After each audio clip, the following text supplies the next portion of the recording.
Bueno, supongo que ya estamos en vivo. Te saludo entonces formalmente. Buenas tardes, hermano No puedo Seifular. confirmarlo. ¿Eh? ¿Cómo le va tanto tiempo? ¿Cómo le va Bien, tanto bien, tiempo?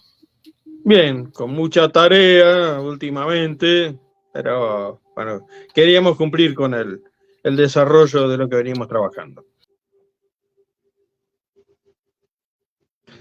Hoy vamos a seguir profundizando en el tema que habíamos comenzado a desarrollar, que era la función del ego y el porqué del proyecto, que, digamos, se desarrolló desde los seres estelares. No te diste cuenta, pero nos fuimos y volvimos. Es un poco. Vos te fuiste, yo me quedé. Yo estaba ahí, aparentemente. No, nos fuimos del ¿Estamos entonces? aire. Sí, ya Sí, volvimos sí, al ya lo aire, vi. pero está Sí, sí, sí, bien. sí, sí. Bueno. Volvimos. Ten en cuenta eso para que no esté hablando solo como el chavo.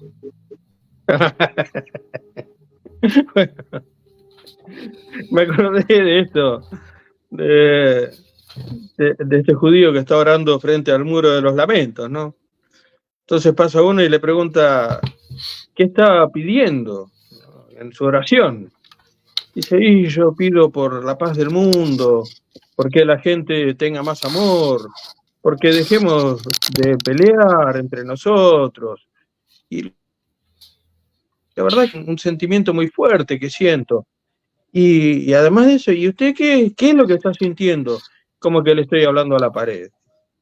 Esto es más o menos el tema cuando nos quedamos hablando solos, ¿no? Espera que Bueno, de ahí me alguna apareció manera algo. estamos solos. Sí, sí, sí. Bueno, siempre en Estamos hablando realidad esto, solos, actuando solos. Eh, la verdad que yo lo siento como una reflexión en eco. ¿Viste? Cuando muchas veces el eco es propio, nos quedamos reflexionando y hablando con nosotros mismos. A veces eso está bueno y otras veces es como andar patinando siempre en el mismo lugar. Esta cuestión hablamos del bucle y el bucle. Y a veces en el diálogo, por ejemplo en o cuando grabo algún audio y siento como que hay un eco. A veces se percibe y otras veces no tanto, porque sentís como, como el judío que estaba orando que estás hablando a la pared. Pero yo debo ser sincero, te lo dije el otro día, ¿no? Siento que hay un eco y una reverberancia y es como un pensamiento conjunto.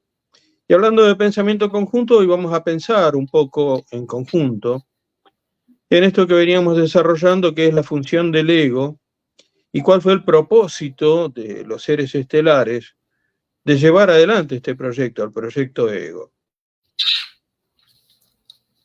Esa manera de cobrar que esto ha sido así. Y estaba reflexionando hace un tiempo en el mito de Adán y Eva.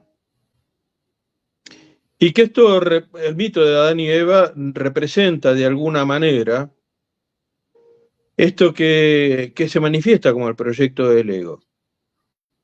Que fue una decisión, como dijimos, de los seres estelares que estuvieron de acuerdo en que el humano tuviese conciencia de sí mismo, dejando de tener esta conciencia tan global y abarcativa, pero sin la conciencia de sí mismo, la propiocepción, que podríamos decir. En el mito de Adán y Eva se habla del fruto prohibido, el fruto del conocimiento. Y justamente, bueno, en la alegoría está fantástico porque es la mujer la que ofrece o la que va a buscar el fruto del conocimiento. En la interpretación errónea es como la caída en el pecado original. Pero en realidad cuando hablamos del árbol del conocimiento, es el saber distinguir entre el bien y el mal. Y a través de esto también obtener la conciencia individual y el libre albedrío. ¿Qué decía de esto? Si nosotros no tuviésemos libre albedrío, elegiríamos en conjunto. Y de esta manera no habría responsabilidad, como lo hablamos en la charla anterior. Si todo es difuso y somos parte de una muchedumbre psicológica, como lo decía Gustavo Le Bon, el psicólogo, o como algún filósofo que dijo que en realidad nosotros somos pensados cuando entramos en el pensamiento colectivo y no tenemos esta conciencia individual, obviamente no hay responsabilidad. Y si no hay responsabilidad, es que no hemos decidido haciéndonos cargo de nuestras decisiones. En consecuencia, no hay libre albedrío. Todo está determinado. De alguna forma, que la confluencia de todas las acciones siempre confluye en una sola acción. De hecho, por ejemplo, que nosotros estemos hablando en este momento aquí y que haya un montón de personas que tal vez entren ahora o posteriormente, es la consecuencia de una infinidad de acciones previas. Entonces también esto, a veces decimos, ¿es realmente una decisión? Porque nosotros tenemos siempre la idea, que esto lo hemos hablado, ¿no?, del tiempo como retrospectivo, todo lo que ocurrió, que todas las causas siempre están detrás. Y no en el tiempo prospectivo, que las causas ya han sido determinadas, es decir, lo que va a ocurrir dentro de media hora es la consecuencia de lo que está ocurriendo en este instante. Y así podríamos decir que la confluencia de todos los libre albedrío, de todos los humanos, van a determinar que algo ocurra más adelante. Esto es un poco raro de ver porque nosotros tenemos una conciencia extraña. El otro día en la ceremonia de la Pachamama, el chamán decía en este concepto del tiempo circular que tienen los pueblos ancestrales, decía que nosotros tenemos una idea errónea en este sentido y que el pasado está adelante y el futuro está atrás. El sentido de la determinación de todas las causas hacen que el futuro ya esté en la parte de atrás y que además ya lo hemos recorrido en esta idea de la circularidad del tiempo. Y esto altera mucho nuestro pensamiento de causa y efecto, en donde siempre la causa está atrás, cuando en realidad la causa está adelante porque es el propósito. Y a veces este propósito no tiene el resultado que nosotros esperamos. Y en el proyecto Ego ocurrió esto. No tuvo el resultado que los seres estelares esperaban. En consecuencia, el proyecto Ego ha sido, digamos, desarticulado, ha perdido sentido. Y estamos transitando otro momento precisamente por eso. Porque al no tener el sentido que se buscó originalmente en el propósito posterior, empezamos a tener modificaciones en nuestro pensamiento. Y también estas modificaciones en el pensamiento tienen un impacto en nuestra estructura, tanto emocional como psicológica como física.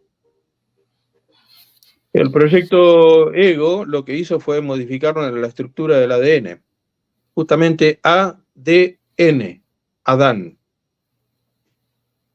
Y hoy nuestro ADN también se está modificando, porque nosotros no somos más que energía, memoria. Eso es la materia. Desde la física cuántica se dice que la materia es solo energía con memoria. Y esa memoria puede ir cambiando. Energía que y hoy estamos en este momento. ¿Cómo? Energía energía que tiende a existir. Energía Eso que dice la tiende a física existir. cuántica. Exactamente, esta es la definición exacta de lo que es energía. Y además, bueno, cuando vamos De lo que es la profundizando materia. cada...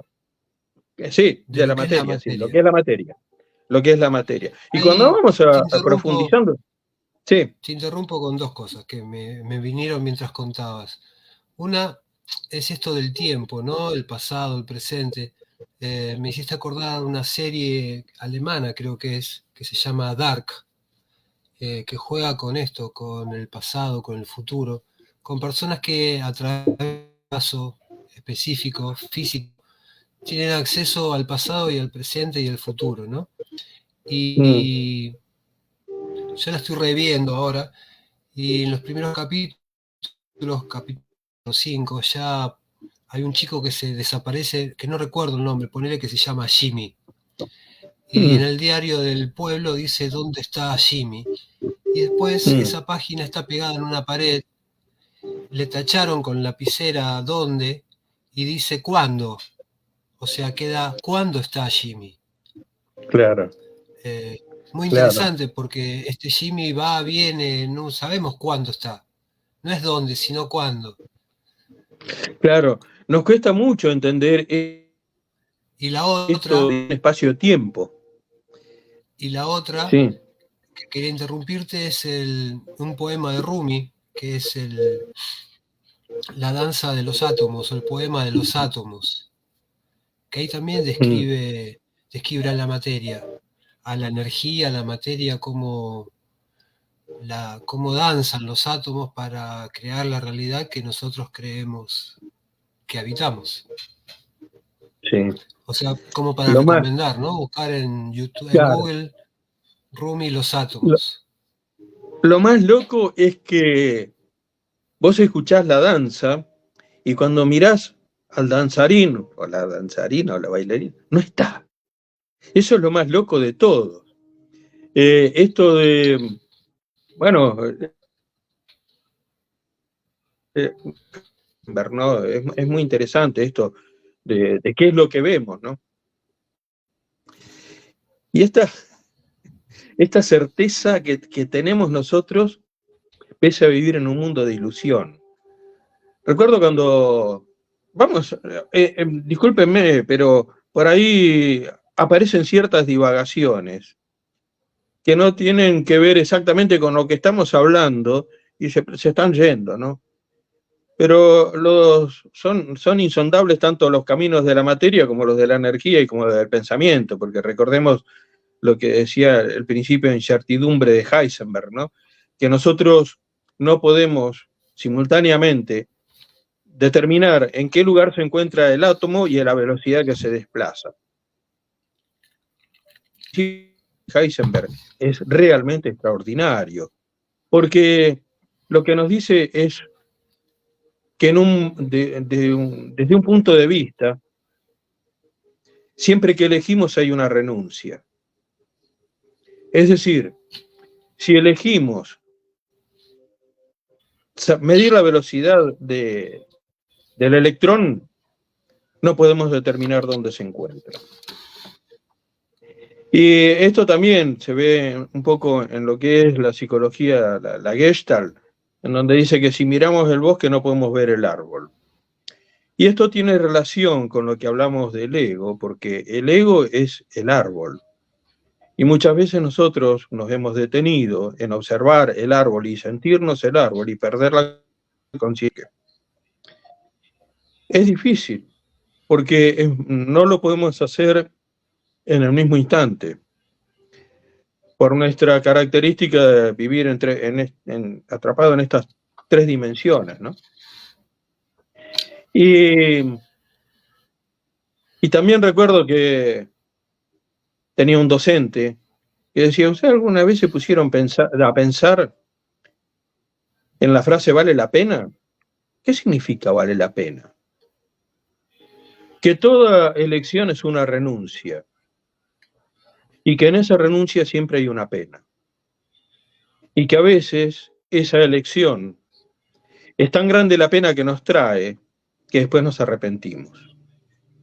Entonces, esto de la implicancia de lo que es el péntica, con lo que es el principio del ego, el proyecto del ego, y lo que son nuestras elecciones y nuestras visiones. Recuerdo que cuando, cuando daba docencia de comunicación social, decía que muchas veces en el periodismo, sobre todo en este momento, en donde ya no existen periodistas sino opinadores, yo creo, ¿y vos creés? Mirá, nuestra galaxia tiene 100.000 millones de estrellas. Cada una de estas estrellas puede tener un montón de planetas. Hay 100.000 millones de galaxias en el universo. Y no hay un universo. La física cuántica estima que hay, no 500, hay un 1 seguido de 500 ceros de multiversos, que están enlazados uno con otro. Y nosotros nos confiamos mucho en lo que vemos, para decir que lo que vemos es el universo. Y la luz, la escala de luz que nosotros contemplamos, desde los rayos ultravioleta hasta los infrarrojos, si lo pusiéramos en el tamaño de un diapasón de un piano, todo el espectro de luz, imaginemos que un piano tiene 1,20 m, todo el espectro de luz, desde los infrarrojos, el ultravioleta, llegando a los rayos gamma y demás, tendría la longitud desde aquí hasta el Sol. Y la física cuántica dice que existen 13 dimensiones. Y así todo digo, yo creo. O sea, soy muchísimo menos que un electrón. Y desde ahí digo, yo creo en esta identificación con el ego. Yo creo, ¿qué puedo creer? Lo único que puedo tener es la más absoluta incertidumbre, como hablábamos en el principio de Heisenberg. Y lo único que puedo admitir, como se dice en la medicina tradicional china y el taoísmo, es el misterio.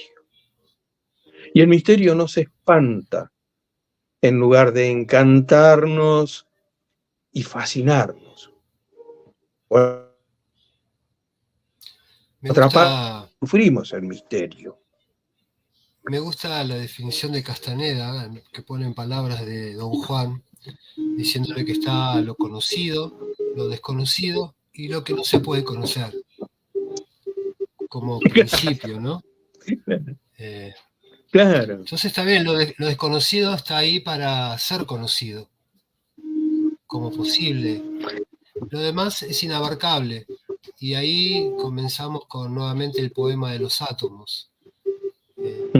La combinación como en otra pantalla de relación, donde el individualismo, la personalidad o el yo no tiene sentido. No tiene sentido en la primera persona del singular, sino que se transforma en la tercera persona, en la primera persona del plural, quiero decir, en ese nosotros. Y en el nosotros es todo lo que esté compuesto por átomos, porque no soy tan diferente que la pantalla por la cual te estoy mirando. Está compuesta de lo mismo. La única diferencia, o una de las pocas diferencias que hay, es que mi pantalla no tiene ego. Yo sí lo tengo. Y lo necesito, decía un maestro, porque el ego es como el burro sobre el cual puedo volver a mi casa, que es el destino final. Claro. Sin burro, no puedo volver a casa. Si yo dejo que el burro se alimente todo lo que quiere, va a comer hasta morir, hasta explotar. Entonces tengo que regular cuánto va a comer, pero si no lo dejo comer nada, se me va a morir de hambre y no voy a poder llegar. Lo mismo pasa con el agua. Entonces, también está la parábola del cochero, ¿no? El caballo, sí. El coche y el cochero. Bueno, eso. Sí. Estas instancias de la energía nuevamente. Claro, con un caballo Sí, con un caballo desnutrido, Hablabas, famélico. Sí. habías querido meter a Gurdjieff en un momento y no sé, pasó de largo. ¿Querés detenerte ahí un momento? Me interesaría. Bueno, la Yo metáfora del quería. cochero es una metáfora que empleaba muchísimo Gurdjieff, porque Gurdjieff decía que el Es del cochero cuarto es el yo camino. superior. ¿Eh? El cuarto camino. Es del cuarto camino, más que de Gurdjieff. Son dos Trasciende lo cosas que es la distintas. emoción, lo que es el pensamiento y lo que es el cuerpo. Sí. Gurdjieff usaba mucho esta metáfora del cochero, en donde decía que el cochero es el yo superior, el verdadero yo. El carruaje es el cuerpo. El caballo es el yo inferior. Y las riendas tienen dos metáforas. Es el yo volitivo o la imaginación.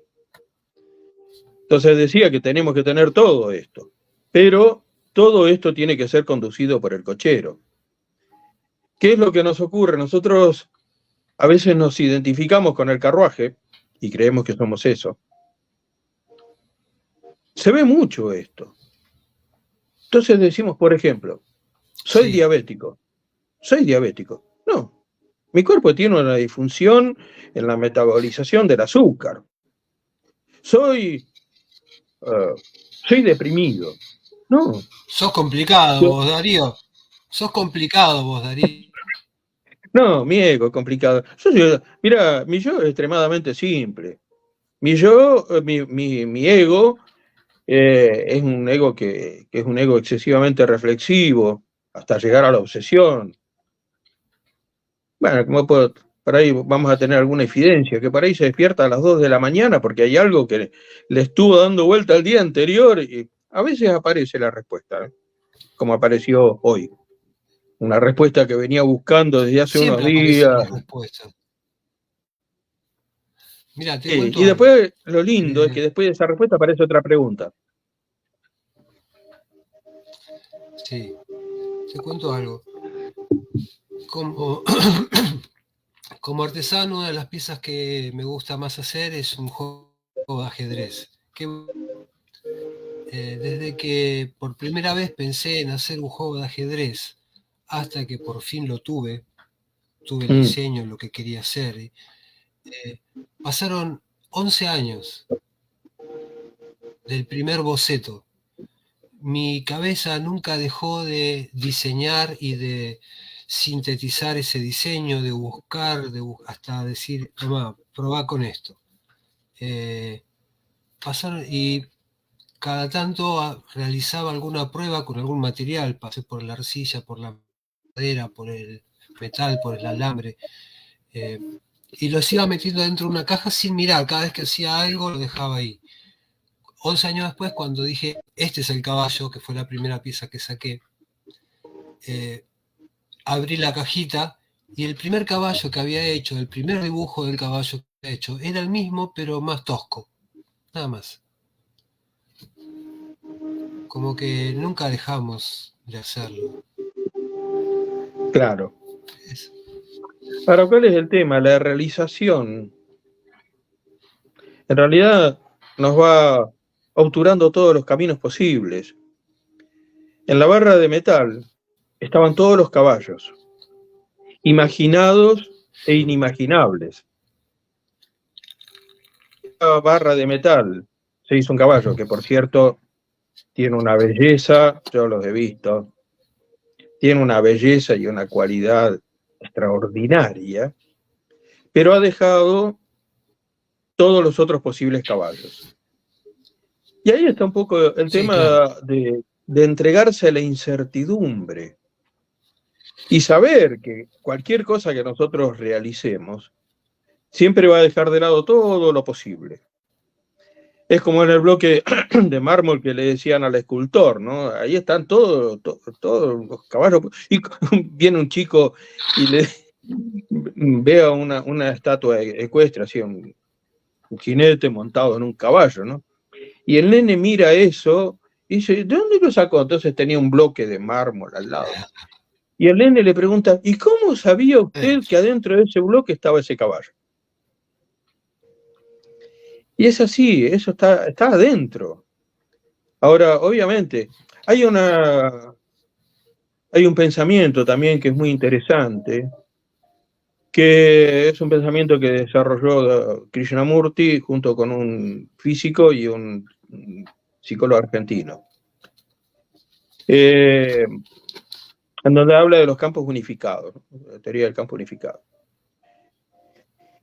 Y dice, imaginemos que nosotros tenemos una esfera y ponemos una gota de tinta y la hacemos girar cada vez a más velocidad. Entonces, esa finita, finita, finita hasta el infinito.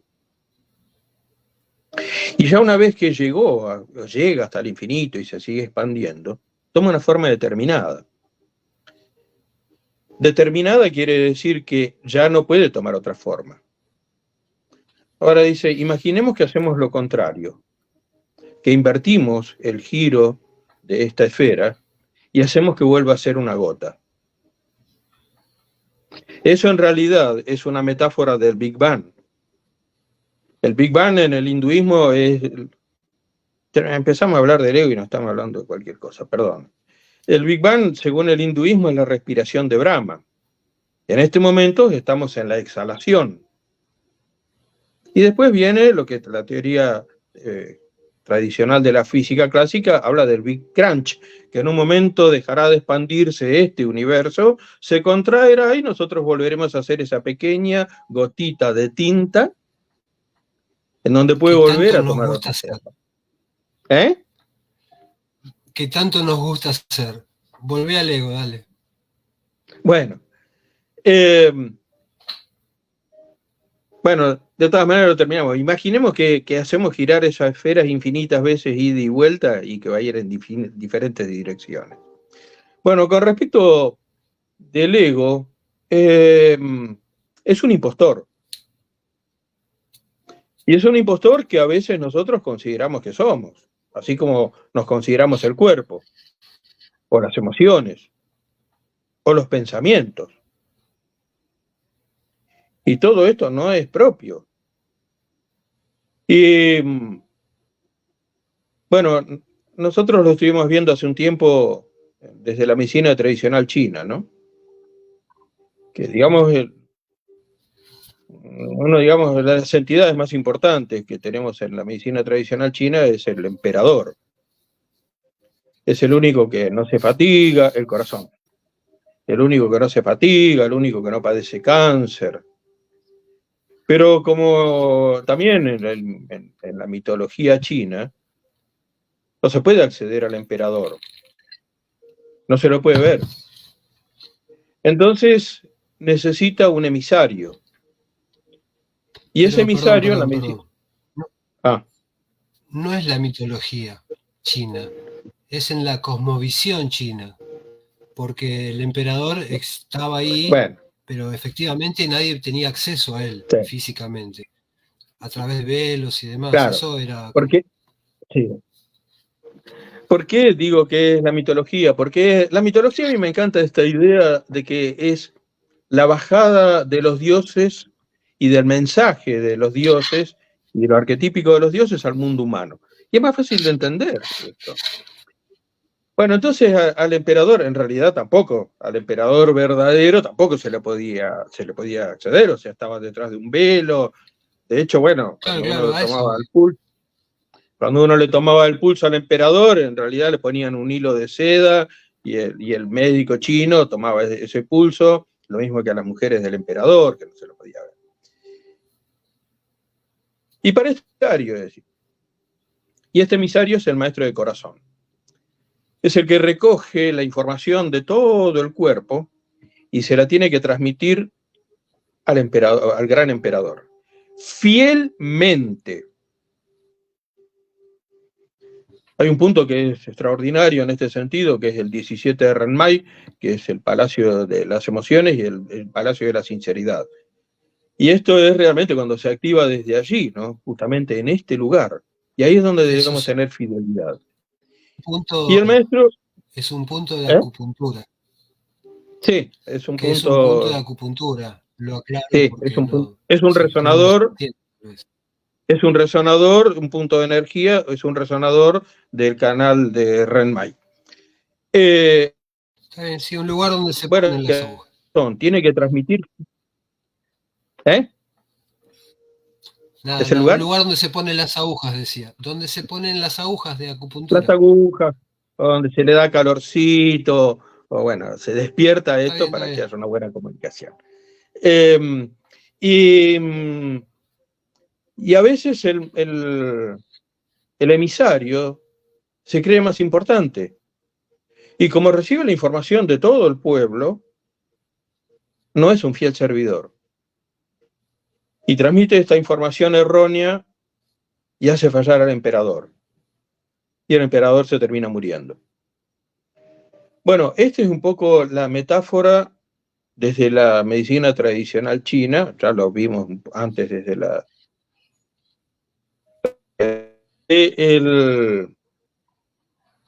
de lo que es el ego. Que el ego debe ser un fiel servidor del yo superior, no creer que es el yo superior. Ahora, el problema es que nos hemos identificado tanto con esto que creemos que somos lo que hacemos. Hay una forma de saber si hay una persona que está identificada mucho, mucho, mucho con su ego. El otro día escuchaba a una persona que estaba dando una charla, qué sé yo, y cada 2 oraciones decía la palabra yo, el pronombre, antes del verbo. Yo tal cosa, yo tal otra, yo tal otra, yo hago tal cosa, yo pienso tal cosa, yo tal otra. Y digo, ¿qué identificación tiene esta persona con su ego? Y se cree que es eso. Y también después, hablando en el plano físico, hablaba de sus enfermedades, y en lugar de decir padezco tal cosa, decía yo soy tal cosa. Y es imposible corregir cuando hay semejante identificación con el cuerpo o con las emociones, cualquier conducta que no sea apropiada. Esto, por ejemplo, cuando se trabaja con emociones, con adicciones. Una persona que dice yo soy alcohólico, es casi imposible que deje de beber. Una persona que Más que dice nada yo soy dicen adicto, yo soy adicto. Lo claro, que les enseñan o les claro, inculcan es que se claro. autodefinen yo soy adicto a, Soy un adicto en porque más que nada son abstinencia. adictos. Soy un Sí, adicto en abstinencia. Por es ejemplo, lamentable, en es el triste. tratamiento de los alcohólicos. Dicen, yo soy, Pero mirá, ¿no? de Yo soy todas en, perdón, maneras, sí. dale, dale, dale, dale. Tenía un amigo que estaba en un tratamiento, una persona que yo quise muchísimo, un hermano que quise muchísimo. Y un día nos encontramos y me dice, no, yo soy un alcohólico en abstinencia en este momento. Soy un alcohólico en abstinencia. Entonces digo, bueno, ¿y qué tomamos? Hacía un calor de la hostia. Yo tenía ganas de tomarme un vaso de cerveza. No, no puedo. No puedo ni olerlo. Entonces ahí está el punto. La identificación de la persona con la adicción y decir soy es la anulación del libre albedrío. Porque, Nuevamente, como hablábamos la otra vez, ¿no? Esto de Mandela, que no le tememos a nuestra oscuridad, sino a nuestra luz. Es más encuadrable reconocerme como adicto en tratamiento, qué sé yo, en abstinencia, no sé, que como un ser luminoso de algún tipo. bueno, ahí está Tiene también menos lo que hablábamos responsabilidades. antes. Claro, está lo que hablábamos antes, las infinitas posibilidades. Obviamente, si yo digo, Che, Darío, tengo... Eh, disculpa, son y 36. Vamos hasta 40. bueno, Así que es como para bueno, que esto, tengas... en principio esto de no sentirnos, el ego es el que hace, el yo es otra cosa. El ego es el que tiene una percepción desde el cuerpo, el yo es otra cosa. Si nosotros nos ponemos a meditar y cerramos los ojos y decir, ¿quién soy? ¿Soy mi cuerpo? Y te vas a dar cuenta que no. Soy el que está percibiendo. También. Sí, todo eso. Sí, también. Pero en última instancia, el cochero es el observador. Y cuando nos centramos en esta meditación, la primera vez que la hice para mí fue impactante. Y también en esto que decías vos de Castaneda y lo que decía Gurdjieff, yo soy el que está observando el que observa. Y cuando nosotros nos sentamos, tomémonos un segundo en esto y decir, ¿quién soy yo? Y tomemos conciencia del cuerpo, ¿viste? Cuando empezamos en una meditación que tomamos conciencia del cuerpo, no soy el cuerpo. Son dos pasos que estás saltando. Una es, el cochero es el que está en la acción misma, en el aquí y ahora. El observador es el que observa cómo el cochero maneja el caballo y el coche. Y el observador del observador es el que observa al observador observando. Que es como un paso diferente, digamos, es otro paso más. Yo creo que con observarnos, hacer lo que hacemos en 3 momentos diarios, estaría bien por una semana. Sin juicio. Solo ver qué estamos haciendo. Yo creo que estaría bien por una semana en las escuelas de Cuarto Camino, inclusive las que ahora son la casa de Gurdjieff. No se podía decir la palabra yo. Yo esto te diría. Dejemos de decir la palabra yo por un día, una semana, un mes. Y cuando digamos yo, vamos a saber que es como yo. También esto de la observación. Es otro nivel eso, implica un nivel de compromiso más amplio. Eso, ¿qué vas a decir? En principio la observación. Así como observar yo no soy mi cuerpo, también puedo decir, mira, yo no soy mis pensamientos. Porque también los pensamientos van cambiando y el ser es inmutable. Porque es una proyección infinitamente pequeña de lo que es lo divino. Así que esto, ensayar esta forma de no pronunciar la palabra yo y que cuando la pronunciemos tiene un peso enorme, enorme. Si no lo decimos durante un tiempo, cuando digamos la palabra, tiene un peso infinito. Un peso que puede realizar, porque una cosa es decir, yo quiero tal cosa y no pensar en lo que estamos diciendo. Y realmente cuando tenemos el compromiso con nuestro yo y decimos, yo quiero, esto se cumple. Porque inexorablemente el universo, como dice Caroline Myss, empieza a actuar en este sentido. Y otra cosa también interesante es la observación permanente. Por ejemplo, televisión, es decir, yo estoy mirando televisión, soy el que está viendo televisión, soy el que está hablando a la cámara, soy el que está haciendo tal cosa. Ponernos en la posición de observador es la primera forma de desidentificarnos. Después hay otras, ¿no? Que tienen que ver con las acciones. Sí. Y fundamentalmente me encantó la clave que es ofrenda universal. También en este sentido, el ego no es universal. El ego sirve desde los intereses propios a los intereses ajenos. Entonces, cuando hagamos algo, preguntémonos desde dónde lo estoy haciendo y hacia quién lo dirijo. ¿Soy una ofrenda universal que entrega al universo sin esperar nada y dar que el otro es un ego? ¿O lo estoy dirigiendo a alguien esperando algo? Esta sería una de las terceras formas de identificación. ¿O qué? Solo eso. Ok. Ok, a ver qué se me ocurre. Bueno, Darío, vamos a dejarla acá. Un par de cosas antes de terminar. Por el momento, esta sería la forma en que estaríamos haciendo los videos a través, por el momento, de mi blog personal, que es Saifullah Damián. Nadie puede ingresar más allá de los que les envíe la invitación para entrar. Y todas las demás personas solo pueden seguirlo por el Facebook en vivo, una transmisión en vivo, porque estaba leyendo en el chat que quieren entrar o tienen problemas para encontrarlo. yo la verdad que no sé cómo hacerlo más sencillo para las personas. Ahí alguien que yo no tengo agendado puso cómo entrar, así que agradezco eso también.